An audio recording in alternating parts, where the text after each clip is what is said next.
This is a quick video I'm putting together for a gentleman, Delroy, who contacted me about geometric tolerances and actually creating a library. And what I'm going to do is I'm going to demonstrate how he can actually go out to the GD&T Basics website and actually use the symbols that are out there. And since I'm actually going to use them in the demo, I'm going to sort of put in a plug for them as a, whoops, that's not what I wanted to do, as a website we might want to go to. So what I'm going to do is I've already brought their website up here. And so this is GD&T Basics website, and they have training on using these symbols.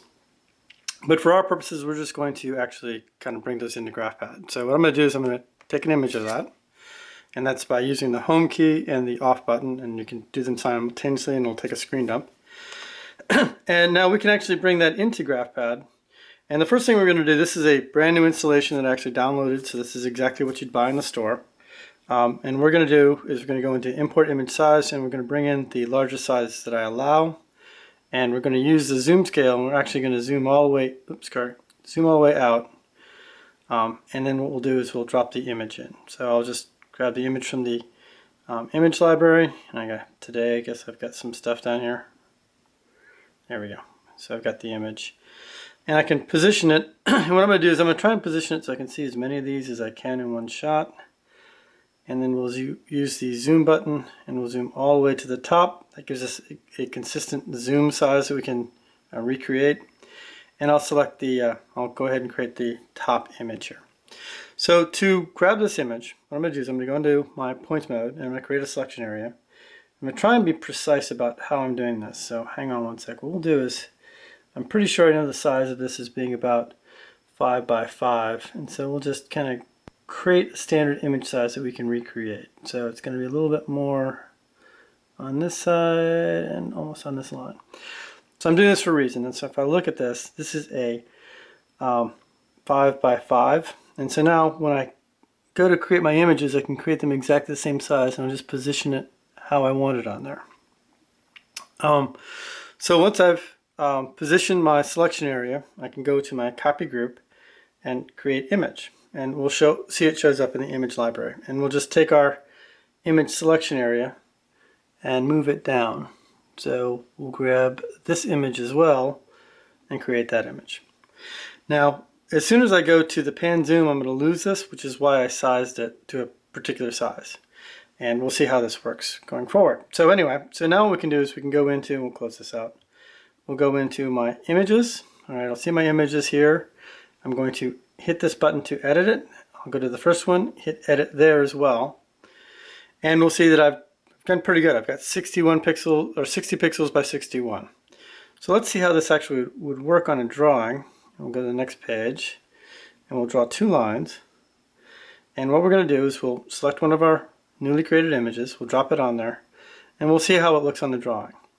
So it's snapping in to alignment, kind of the way we want to, right? So it's using the overall size of the image to line it up. And since we created blank space on both sides, it leaves a bit of a gap. So a couple things we're going to notice is it has the ability to resize, which is the green dot, and the ability to rotate. And for our symbols, we don't need those two. So we're going to edit these now so it can eliminate that, and then also shrink it down so it's a little bit smaller with respect to our drawing. So again, we'll go into my images, we'll go to edit it, we'll select one of the images, we'll have an edit button, and now we have the size that it's going to be presented, whether we can rotate or resize. We want it to be countable, and we're going to change the name, and in this case it was straightness, so we'll type that in.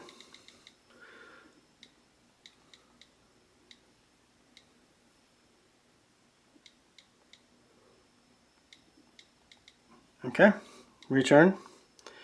We'll go here, we'll change this to 35. I believe I tried this a couple times and I like that.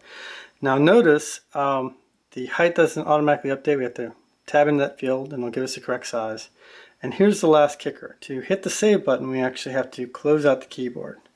Save, and now we can go to the next one and repeat that process. So now if we take our image and we drop it in, we'll notice it's sized. You can tell me if this is the size you want it and how it's lining up, so we can see the gaps on either side so we can actually see it. And now if we also had a drawing we could put this into. And hang on one second, I don't know if we've got calculations in here. Let's go ahead and add a summary table, and that's on the bottom here.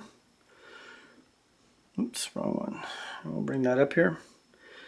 And now what we can prove is that if we add this symbol, oops, wrong one, in, it adds the straightness to our summary table. Now this table is for calculating bill of materials, so there's other forms that have legends associated with them. I probably should make a legend as part of this as a purchasable library as well. And that's my presentation. So we've actually demonstrated how we can actually use the general features of the iPad to create a screen dump, capture the image, go back to our other page. We can create a selection area, and that's interesting. And we can actually move the selection area to exactly where we need it to be. An interesting trick. So basically you can go to this side, change it to zoom, and you can pan and zoom here. If you go back, it's still in zoom mode. So now you can actually, oh right, make a liar out of me. Interesting. Anyway, have to play with that because that might be a good way of getting around the fact that the selection area is going away. Anyway, you can actually create your images, put them in the library, then edit the library to take out features you don't want, for example, rotation, and also resize, change the image size, change the name of the image, etc. And that's my presentation. Delroy, I hope you like this, and I'll get that library to you as an in-app purchasable library as soon as I can. Thanks. Bye.